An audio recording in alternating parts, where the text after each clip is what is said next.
वट सावित्री व्रत हिंदू धर्म का सबसे प्रमुख त्योहार माना जाता है। आइए सुनते हैं वट सावित्री व्रत कथा।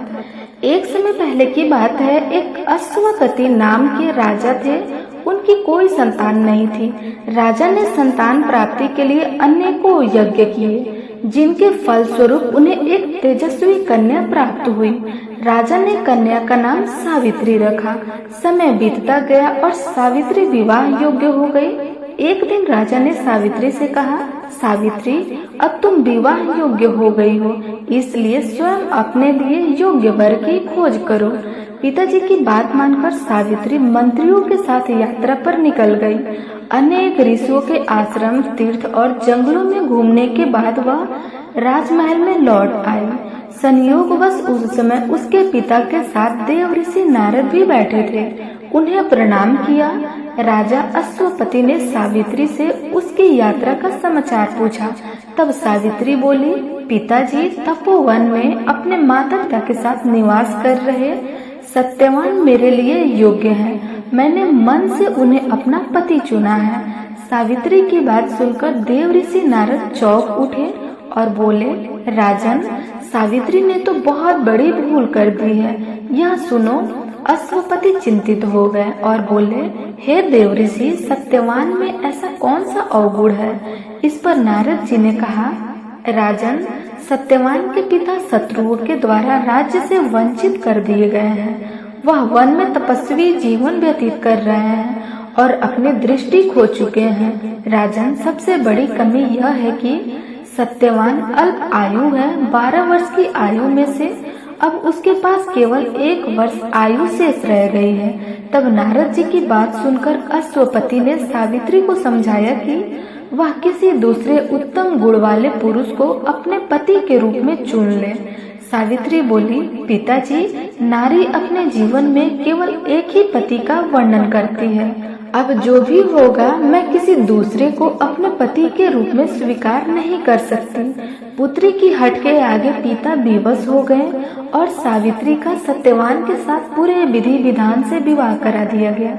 विवाह के पश्चात सावित्री अपने पति और सास ससुर के साथ वन में रहने लगी। जैसे जैसे समय बीतता जा रहा था, सावित्री के मन का भय बढ़ता जा रहा था। नारद जी के कहे अनुसार जब उसके पति की आयु मात्र 4 दिन बची, तब सावित्री ने 3 दिन पहले से व्रत रखकर प्रारंभ कर दिया। अंततः वह दिन भी आ पहुंचा जब सत्यवान की मृत्यु निश्चित थी। चौथे दिन जब सत्यवान लकड़ियां लेने वन को जाने लगे, तब सावित्री बोली, हे नाथ, मैं भी आपके साथ वन को चलूंगी। सत्यवान के मना करने पर भी वह सास ससुर की आज्ञा लेकर अपने पति के साथ वन को चली गई। वन में सत्यवान ने जैसे ही पेड़ से लकड़ी काटना शुरू करा, उसके सर में असहनीय पीड़ा होने लगी और वह पेड़ से उतर गया।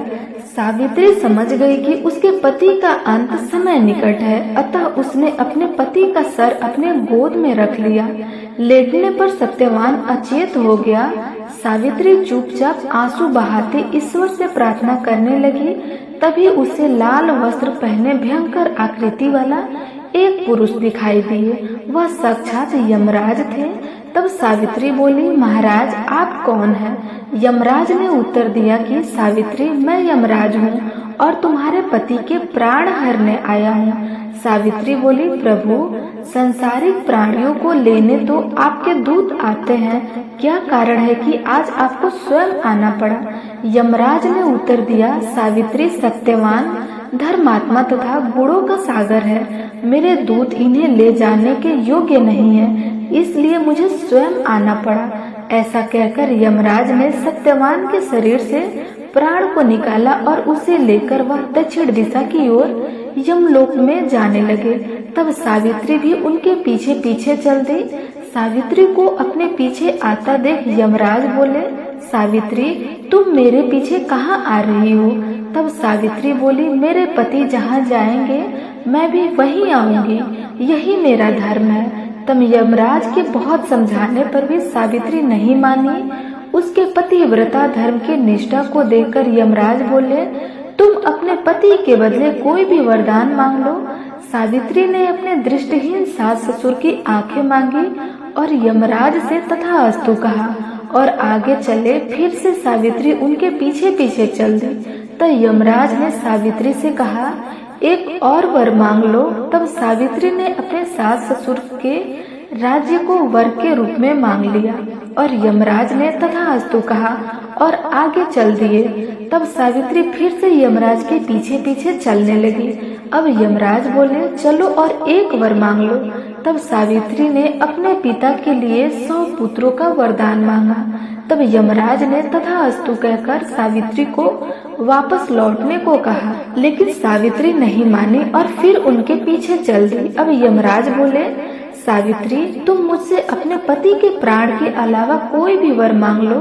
तब सावित्री ने वर मांगा कि उसके सत्यवान से 100 पुत्र प्राप्त हो। इस बार भी यमराज तथास्तु कहकर आगे बढ़े, लेकिन सावित्री नहीं मानी और फिर उनके पीछे चल दी। अब यमराज बोले, सावित्री, तुम मुझसे अपने पति के प्राण के अलावा कोई भी वर मांग लो। तब सावित्री ने वर मांगा कि उसके सत्यवान से 100 पुत्र प्राप्त हो। इस बार भी यमराज तथास्तु कहकर आगे बढ़ने लगे, परंतु सावित्री फिर उनके पीछे चल दी। अब यमराज बोले, मैंने तुम्हें सभी मनवांछित फल दे दिए, अब तुम लौट जाओ। तब सावित्री बोली, महाराज, आपने मुझे सत्यवान से 100 यशस्वी पुत्रों का वरदान दिया है और सत्यवान के बिना पुत्र कैसे संभव होगा। ऐसा कहकर के सावित्री ने यमराज को उलझन में डाल दिया।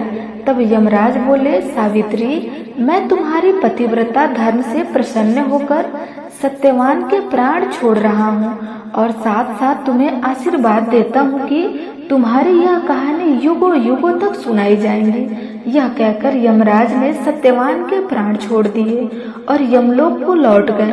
तब सत्यवान और सावित्री अपनी कुटिया में पहुँचे। वहाँ उनके माता पिता की आंखें की दृष्टि लौट आई थी और उन्हें अपना खोया हुआ राज्य पुनः मिल गया था।